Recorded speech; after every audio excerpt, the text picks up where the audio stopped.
यहां पर सेंटेंस है डिड यू फिनिश, क्या तुमने समाप्त कर दिया योर वर्क, अपना काम इन टाइम, समय पर। इसको हम पैसिव वॉइस में बदलना चाहते हैं।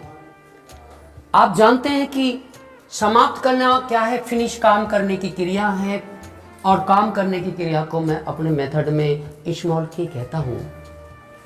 कौन काम कर रहा है? तुमने काम पूरा कर लिया। काम करने वाले को हम आधार कैपिटल ए कहते हैं, और डिड आप जानते हैं ये स्मॉल एस हो गया, और के अधीन क्या है? योर वर्क, तुम्हारा काम, जो काम करने की क्रिया के अधीन हो उसको क्या कहते हैं? हम स्मॉल ए कहते हैं। स्मॉल ए का मतलब अधीन शब्द, और बाकी इन टाइम यहां पर ये अवशेष हो गया। पिछली वीडियोज में हमने एक फॉर्मूला आप लोगों को दिया था, पैसिव वॉइस का फॉर्मूला, आप उसको अप्लाई कर सकते हैं। You can apply that formula, M S small A S H O K, यहां पर अवशेष, और इसके बाद बाय कैपिटल ए। इस फॉर्मूला में दो स्मॉल एस हैं। अगर अंत में प्रश्नवाचक चिन्ह होता है तो पहला दूसरा, तो दूसरा एस काट देते हैं। अगर वाक्य के अंत में प्रश्नवाचक चिन्ह होता है तो दूसरा एस काट देते हैं। ये हम बार बार हम गाकर वही चीजें बताते हैं जो ज्यादा हाईलाइट होनी चाहिए, आपको याद हो जाना चाहिए। एक नुक्ता है छोटे छोटे। इसके बाद क्या करेंगे हम? यहां पर मध्य प्रश्नवाचक शब्द, प्रश्नवाचक शब्द आप जानते हैं, why, where, when, who, how आदि। नहीं है तो काट दिए। स्मॉल एस जैसे ही डिड आया तो आपको हमने बताया यहां मेथड के तहत, अगर एक्टिव वॉइस के वाक्य में डिड होता है तो क्या उपाय करते हैं? तो डिड को वॉज या वर में बदल दीजिए, और के को थर्ड फॉर्म कर दीजिए। हम यहां पर ये जो डिड आया है ना, इसको हम वॉज या वर में बदल देंगे।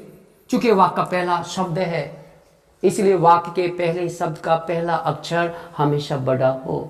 तो वॉज या वर लिखा हमने डिड के स्थान पर, और इसे करते ही डिड को वॉज या वर में बदलने के फौरन बाद के थर्ड फॉर्म कर दीजिए। बस इतना सा करना है। स्मॉल ए यहां पर योर वर्क हो गया।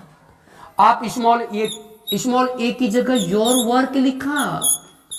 योर वर्क, तुम्हारा काम एक वचन है, इसलिए इसके साथ वर नहीं प्रयोग होगा, वर को काट दीजिए। वॉज योर वर्क, इस सूत्र में एच नहीं, ओ नहीं, और के यहां पर फिनिश है, और यहां पर फिनिश की थर्ड फॉर्म यूज करनी है। Finish, finished, finished. तो आप यहां क्या कर देंगे? फिनिश्ड कर दीजिएगा, third form. Was your work finished, क्या तुम्हारा काम फिनिश कर लिया गया, समाप्त कर दिया गया। आप और भी कुछ लिख सकते हैं। वॉज अ लेटर रिटर्न, क्या एक पत्र लिख दिया गया?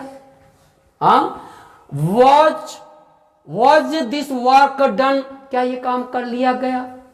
इस तरीके से आप ट्रांसलेशन को भी अपने मस्तिष्क में मजबूत कर सकते हो। इसके बाद आगे चलिए, अवशेष क्या है यहां पर? इन टाइम, ये अवशेष है। इसके बाद बाई लगाइएगा, और कैपिटल ए क्या है? यू। बाई के साथ जैसे आप यू लाते हैं तो आप समझेंगे तो कैपिटल ए रूप है, सब्जेक्टिव केस है, तो यू तो सब्जेक्टिव केस में भी और ऑब्जेक्टिव केस में भी यू ही रहता है, इसलिए बाय यू लिख सकते हैं। इसके बाद question mark. Was your work finish, क्या तुम्हारा काम पूरा कर गया, फिनिश कर दिया गया, समाप्त कर दिया गया इन टाइम, समय पर, बाय यू, तुम्हारे द्वारा, है ना? तो सिर्फ यहां पर जो कॉन्सेप्ट था, एक छोटा सा नुक्ता था, तीन चीजें आप लोगों ने यहां पे देखा। सबसे पहले पैसिव वॉइस का फॉर्मूला लगाएं, और दूसरा इंपॉर्टेंट चीज था, अगर किसी वाक्य में डिड का प्रयोग हो तो डिड के स्थान पर वो जियावर प्रयोग कर दीजिए और के थर्ड फॉर्म कर दीजिए। बस ये छोटा सा ट्रिक आपके लिए काम कर देगा। Thank you so much. ये आप लोगों को मैं फ्री ऑफ कॉस्ट क्लास देता हूँ। जब भी मुझे सुबह या शाम या छुट्टी के दिन वक्त मिलता है तो मैं आप लोगों को पढ़ाता हूँ। मेरी क्लास का किसी भी स्कूल का बच्चा लाभ उठाएं। आपका स्वागत है। Thank you so much. Ashok Kumar Bhati from greater Noida.